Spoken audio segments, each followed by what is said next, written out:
Hola, buenas tardes, bienvenidos a todos. Venimos de un tiempo intenso leyendo un libro entero de la Biblia, el libro de los jueces, así que me volvió la idea de estar buscando algunos textos que es decir, sobre los que enfaticemos en la comprensión, ¿sí? Eh, También en la elección de qué vamos a leer. Sobre todo cuando terminamos un libro, esto puede ayudarnos para nuestro tiempo personal. Terminar un libro y pensar, bueno, ¿cómo sigo? A veces no se nos ocurre, podemos orar diciendo, Señor, mostrame con qué sigo. Yo lo hago y casi siempre me aparece de pensar, hace mucho tiempo que no leo tal libro de la Biblia y bueno, ahí voy. Pero en este momento, así, pensando en buscar cada vez más la comprensión, hacer que nuestra mente mm, ponga toda su capacidad e interés y también conocimientos previos para leer algunos textos especiales. Elegí dos salmos, por eso puse leemos salmos de título, dos salmos con algunas ideas principales a seguir. Y no sé si casualmente, pero sobre todo en el segundo salmo vamos a encontrar eh, relaciones con lo que hemos leído en jueces, ¿sí? Salió así, con algunos pensamientos, bueno, y después lo explico. Primero,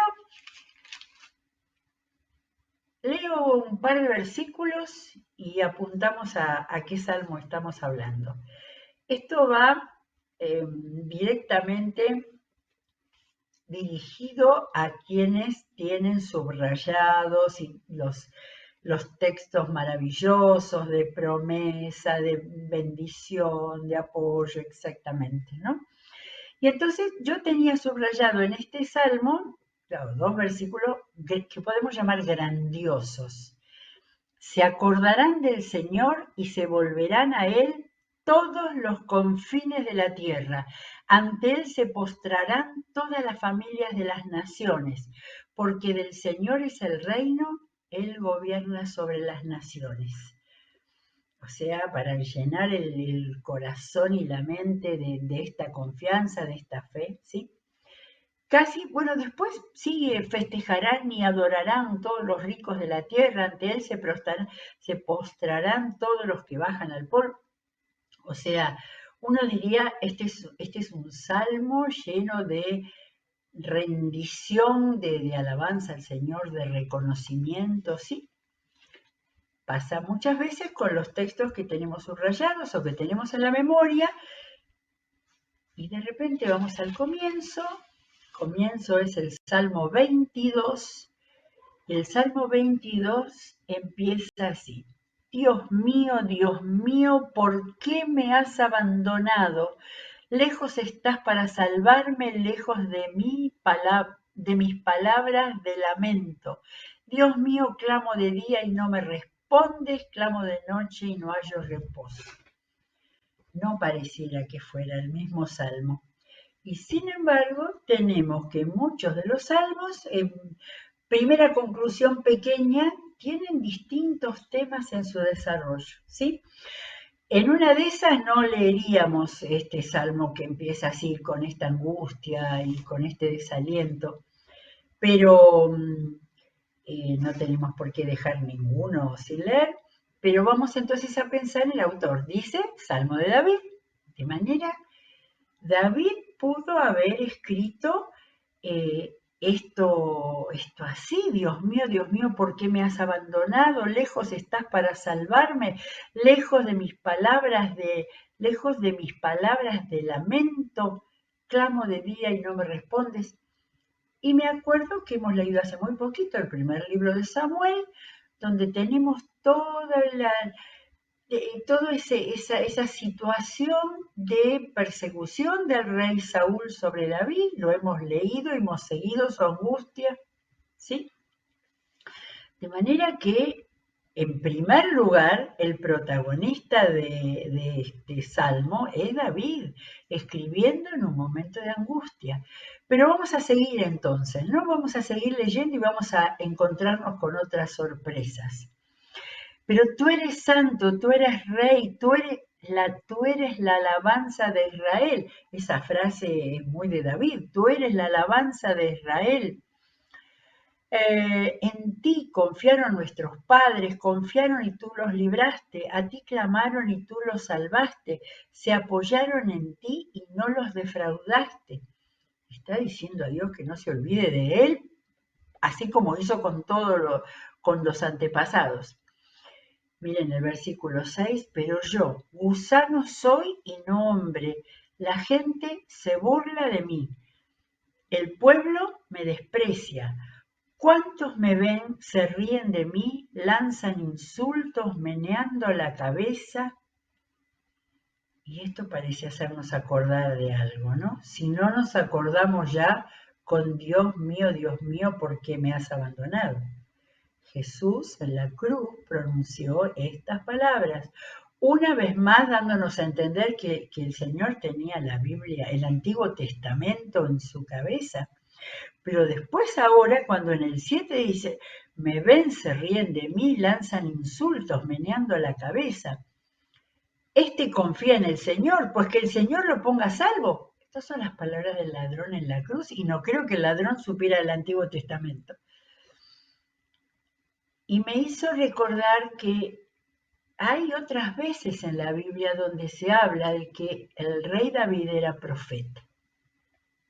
Y supongo que esto lo escribió antes de ser rey, cuando pasó por esos tiempos de tanta angustia, aunque también pasó siendo rey, ¿no?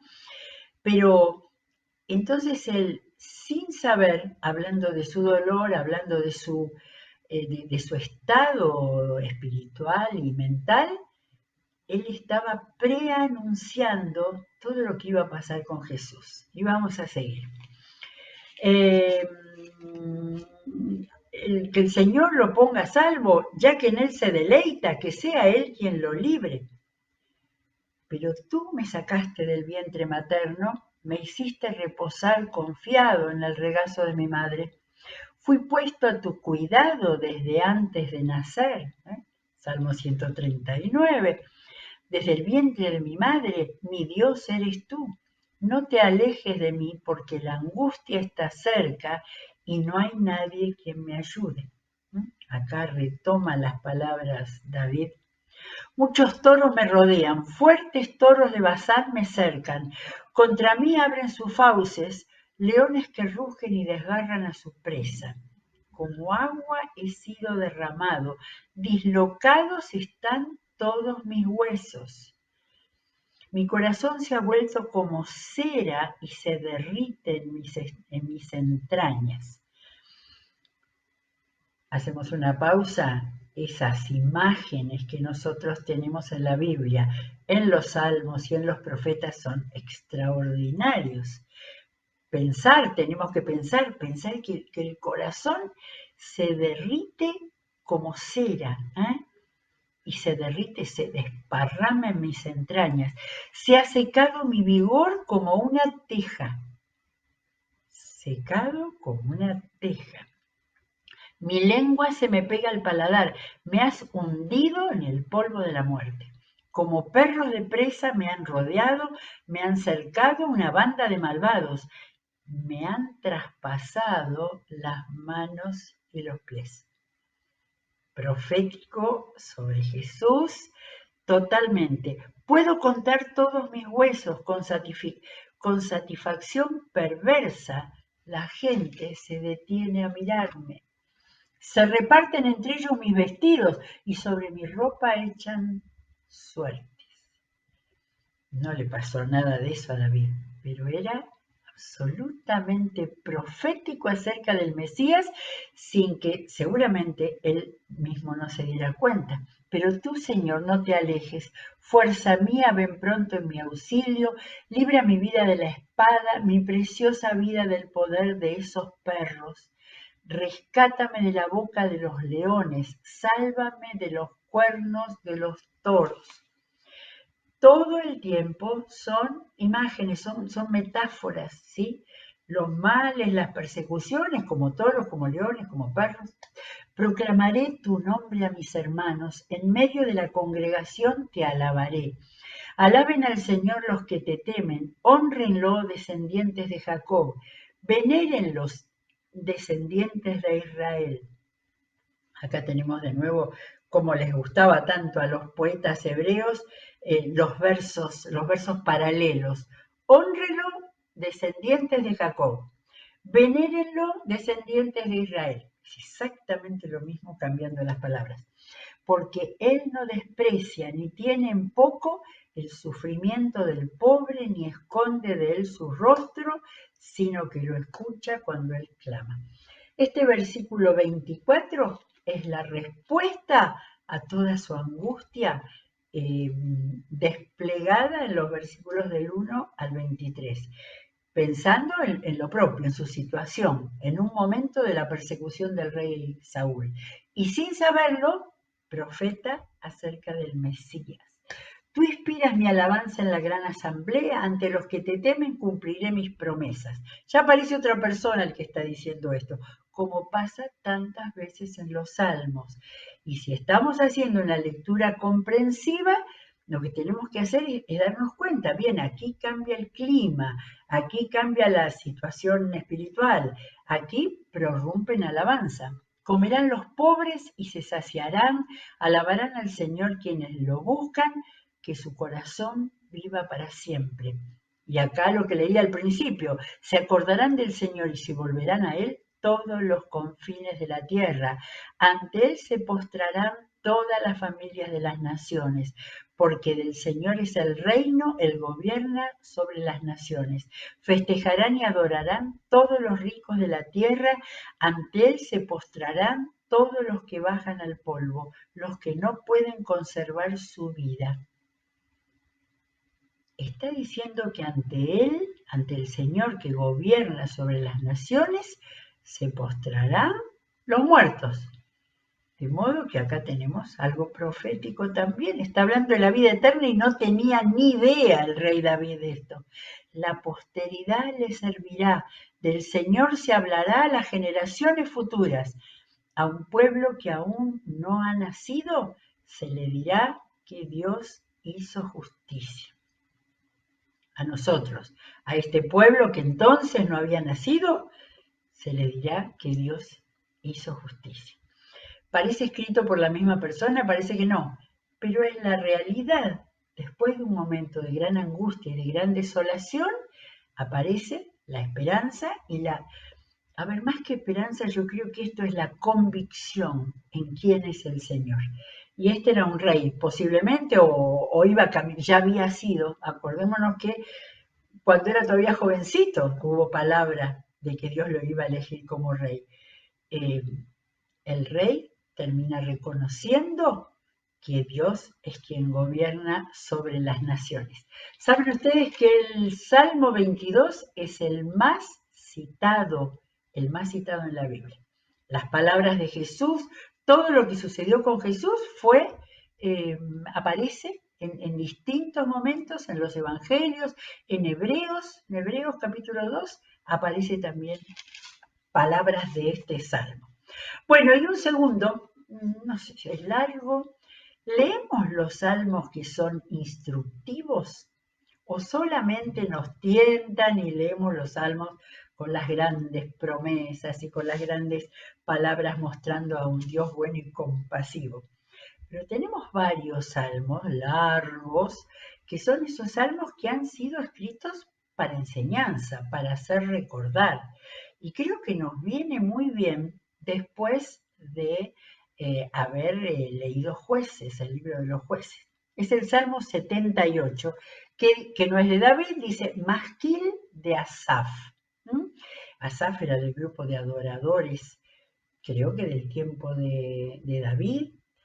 Y masquil quiere decir que el objetivo de este salmo era de ser de instrucción, instructivo. Vamos a leer hasta donde lleguemos y si no lo terminamos mañana. Pueblo mío, atiende a mi enseñanza, presta oído a las palabras de mi boca.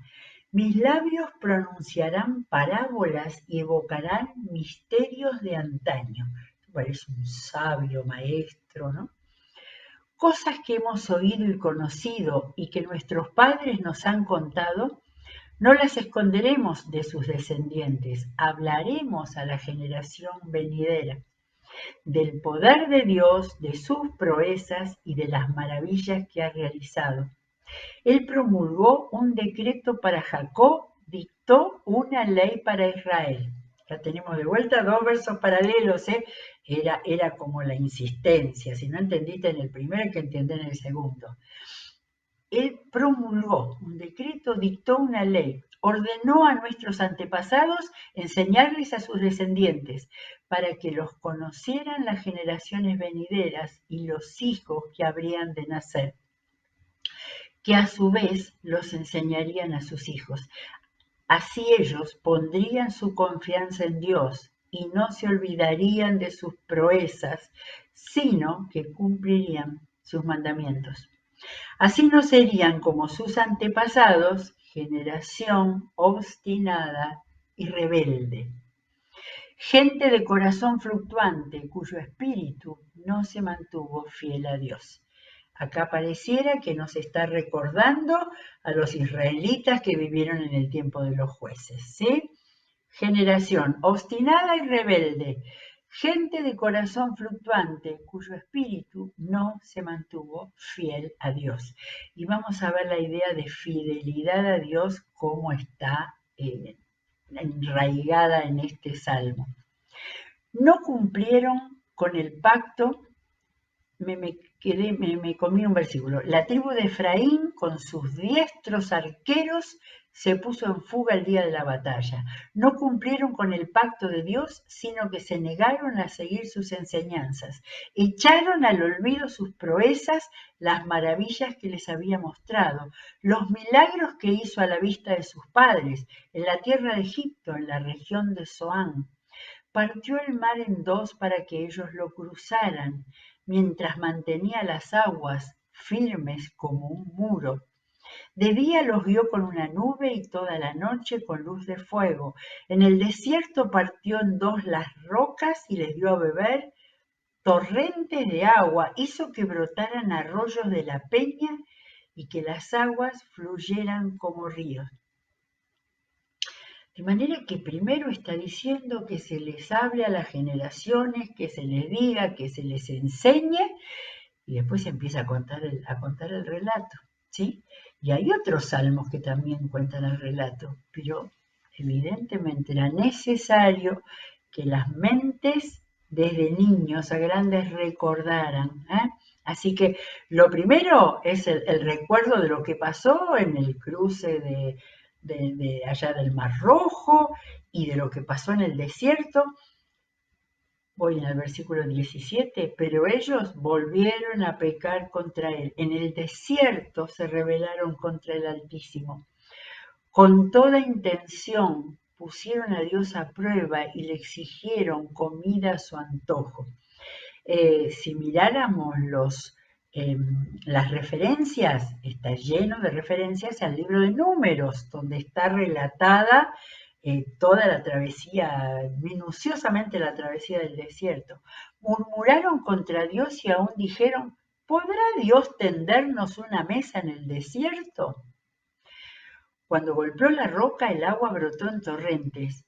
¿Pero podrá también darnos de comer? ¿Podrá proveerle carne a su pueblo? Cuando el Señor oyó esto, se puso muy furioso. Su enojo se encendió contra Jacob. Su ira ardió contra Israel. Otros dos versos paralelos. Porque no confiaron en Dios, ni creyeron que Él los salvaría. Desde lo alto dio una orden a las nubes y se abrieron las puertas de los cielos. Hizo que les lloviera maná para que comieran. Pan del cielo les dio a comer. ¿Les suena esto de pan del cielo? A ver si lo marqué. Juan capítulo 6. Después que Jesús les dio de comer esa multiplicación de los panes y de los peces y que la gente lo seguía por la comida nada más, Jesús les dijo, ¿y qué señal harás para...? Le preguntaban, ¿y qué señal harás para...? Y Jesús les dijo, no, le dijeron ellos a Jesús, nuestros antepasados comieron el maná en el desierto, como está escrito, pan del cielo les dio a comer. A ellos también conocían los salmos, de manera que le enrostraban a Jesús que querían comer de arriba. De ahí Jesús le dijo, les aseguro que no fue Moisés el que les dio a ustedes el pan del cielo. El que le dio el verdadero pan del cielo es mi Padre. El pan de Dios es el que baja del cielo y da vida al mundo.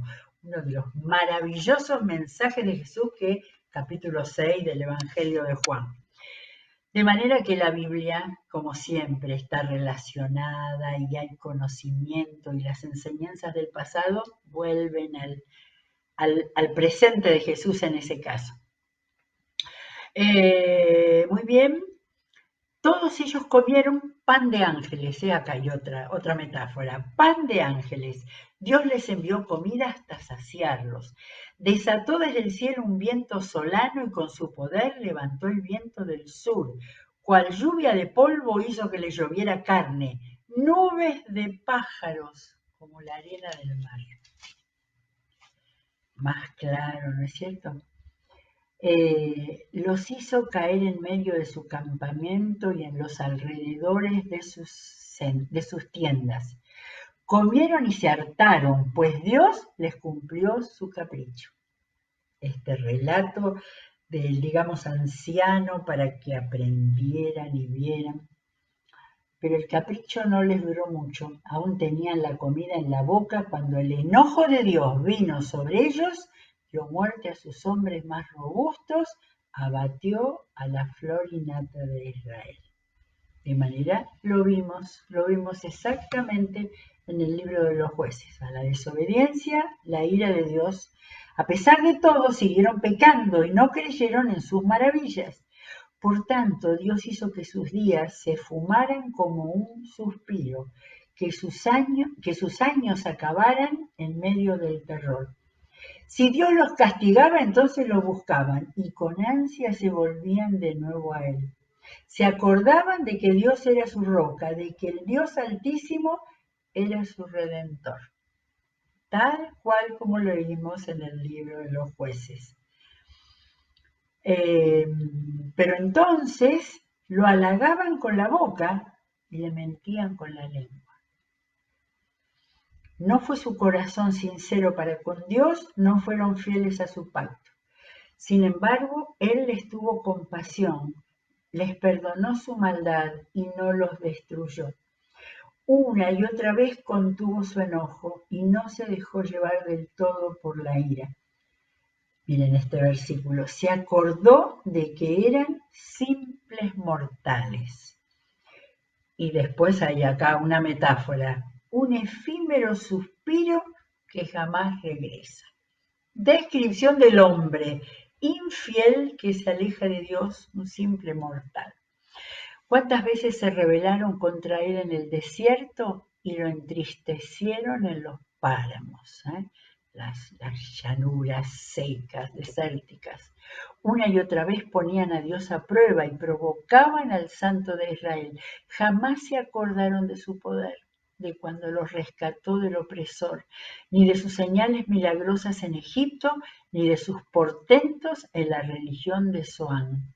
Y acá vuelven más para atrás, cuando convirtió en sangre los ríos egipcios y no pudieron ellos beber de sus arroyos, cuando les envió tábanos que se los devoraban y ranas que los destruían, cuando entregó sus cosechas a los saltamontes y sus sembrados a la langosta, cuando con granizo destruyó sus viñas y con escarcha sus higueras, cuando entregó su ganado al granizo y sus rebaños a las centellas, cuando lanzó contra ellos el ardor de su ira, de su furor, indignación y hostilidad.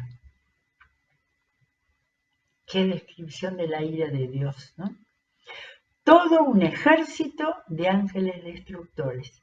Dio rienda suelta a su enojo y no los libró de la muerte, sino que los entregó a la plaga. Dio muerte a los primogénitos de Egipto, a las primicias de su raza en los campamentos de Cam. A su pueblo lo guió como a un rebaño, los llevó por el desierto como a ovejas, porque todos estos castigos habían sido contra Egipto, ¿no es cierto? Primero mostró todo lo que había sido Israel después que salió de Egipto, y después volvió a recordar, acuérdense cuando Dios castiga, el furor de Dios, y en este caso nosotros sabemos que eran pruebas para que el faraón se arrepintiera y los dejara salir. A su pueblo lo guió como un rebaño, lo llevó en el desierto como ovejas, infundiéndoles confianza para que no temieran, pero a sus enemigos se los tragó el mar. O sea, nuevamente en este relato los vuelve a traer al primer momento en que pisan el famoso triángulo del Sinaí, en la península de Sinaí, que iban a recorrer después. Pero en ese primer momento dice que les infundió confianza para que no temieran, y a sus enemigos se los tragó el mar. Trajo a su pueblo a esta, su tierra santa, a estas montañas que su diestra conquistó. ¿Se acuerdan que en Jueces decía que Dios ganó la batalla? Los había guiado, pero Dios ganaba las batallas. Al paso de los israelitas expulsó naciones, cuyas tierras dio a su pueblo en heredad. Así estableció en sus tiendas a las tribus de Israel. Pero ellos pusieron a prueba a Dios. Se rebelaron contra el Altísimo y desobedecieron sus estatutos. Fueron desleales y traidores como sus padres, tan falsos como un arco defectuoso. ¿Comprenden? ¿Nos imaginamos un arco defectuoso? Y la flecha sale para el otro lado al que apuntamos. Se me perdió el arco defectuoso.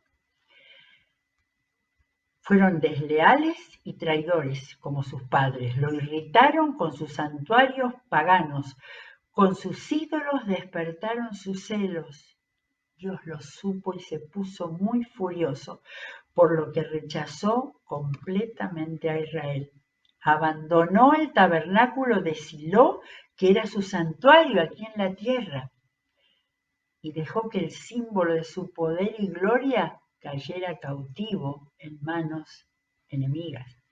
Cuando el tabernáculo quedó en manos enemigas. Tan furioso estaba contra su pueblo que dejó que los mataran a filo de espada. A sus jóvenes los consumió el fuego y no hubo cantos nupciales para sus doncellas. A filo de espada cayeron sus sacerdotes y sus viudas no pudieron hacerles duelo. Tenemos los últimos. Despertó entonces el Señor como quien despierta de un sueño. ¿Sí? Y el Señor no había estado dormido para nada. Esto es una figura que termina con una ironía. Escuchen lo que dicen del Señor, esto no es verdad, esto es una figura del lenguaje. Despertó entonces el Señor como quien despierta de un sueño, como un guerrero que por causa del vino lanza gritos desaforados. Figura para mostrar cuando Dios, en el libro de los Jueces, por ejemplo, los ayudó de una manera extraordinaria a vencer a los enemigos del oriente y del occidente, ¿sí? A los filisteos, a los amitas, a los amonitas, edomitas y moabitas. Hizo retroceder a sus enemigos y los puso en vergüenza para siempre.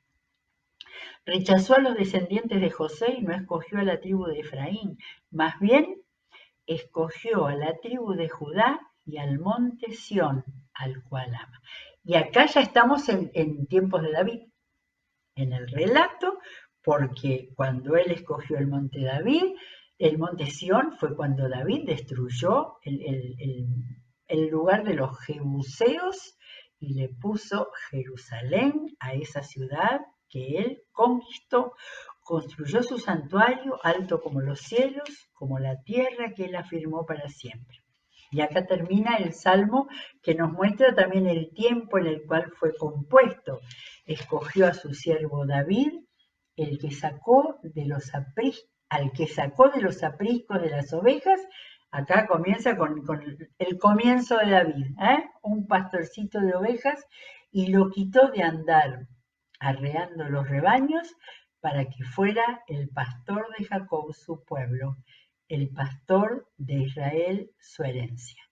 Y David los pastoreó con corazón sincero, con mano experta los dirigió. Este es uno de los hermosos salmos históricos para recordar lo que el Señor hizo para que enderecen sus caminos. Y lo necesitamos leer en el día de hoy, unirnos a la historia de la palabra con las historias de cada uno y pensar, entender que siempre Dios va a buscar el medio para pastorear con corazón sincero y con mano experta para dirigirnos. Bueno, espero que haya interés después de este salmo para leer otros salmos históricos. El 104, el 105 también cuenta la historia de Israel, instructivos para volver en sí y para volver a encontrarse con el Señor. Muy bien, que Dios los bendiga. Volveremos a abrir la Biblia mañana si Dios quiere.